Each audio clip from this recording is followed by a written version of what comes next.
자존감 높이는 방법들은 사실 여러 강연이나 책들을 통해서 많은 분들이 접해보셨을 거예요. 즉, 머리로는 누구나 알고 상식적인 이야기죠. 어쩌면. 하지만 자존감이란 자전거 타는 것과 같다는 말이 있잖아요. 변동이 있다는 거죠.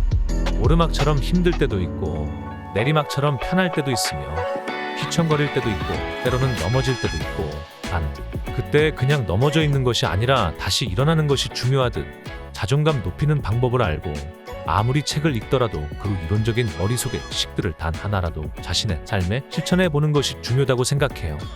그리고 책을 한 번 읽고 강연을 들었다고 해서 자존감이 높아지지는 않고, 그 이론을 한 가지라도 실천해보고 자전거를 탈 때와 같이 여러 가지 흔들리고 넘어지는 상황들 속에서 다시 일어날 수 있는 힘을 가지는 게 중요한 것 같아요. 자존감 높이는 법을 안다고 안 넘어지고 휘청거리지 않는 것이 아니라, 넘어져도 다시 일어날 수 있는 힘, 휘청거려도 앞으로 다시 나아갈 수 있는 힘이 결국 자존감이니까요. 그리고 자존감은 아무래도 비교에서 비롯되는 경우가 많잖아요. 자신과 남을 비교할 수밖에 없는 상황적 시스템이 비교적 많은 것 같아요.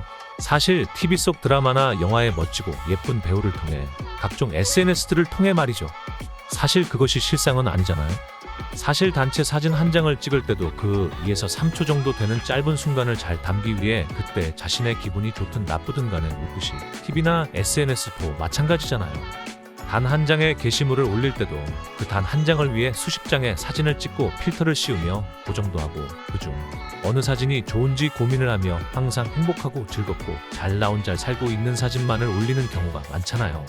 시험에 떨어져 기분이 안 좋고 좋아하는 사람에게 배신을 당해 울고 있는 모습, 하는 일이 잘 되지 않아 우울한 모습, 이러한 것이 사실 우리들의 일상이지만 이러한 것을 남들에게 보여주는 것을 원치는 않으니 당연히 SNS는 우리에게 괴리감을 주는 것이고요. 비교 자체를 아예 하지 않으려고 노력을 하는 것은 쉽지는 않아요. 대신 비교를 하되 양측을 균등하게 비교해서 균형을 잡는 게 중요한 것 같아요.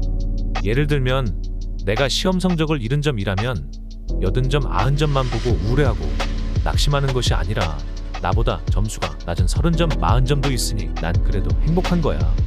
이 정도면 괜찮지 뭐. 이런 식의 양측을 균등하게 비교해야 된다고 생각해요. 사실 이래야 공평하고 공정한 비교가 아닐까요?